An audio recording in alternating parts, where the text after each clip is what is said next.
Hello everyone, welcome to another video. In this video, I will show you how to find Spotify playlist curators.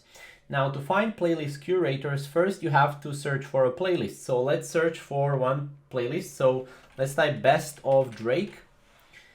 And here we'll get the playlist right here. And as you can see, this playlist is by this person right here. So we click on the playlist.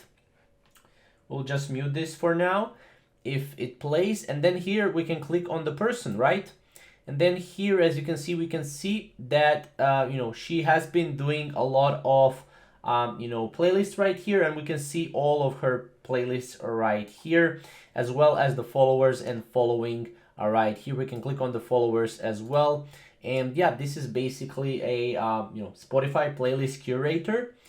And yeah, if we want to go and if you want to find another one, we just go and type in another one. For example, as you can see, this is Drake. This is from Spotify. So if we go here, click on Spotify, we can see that this curator is Spotify.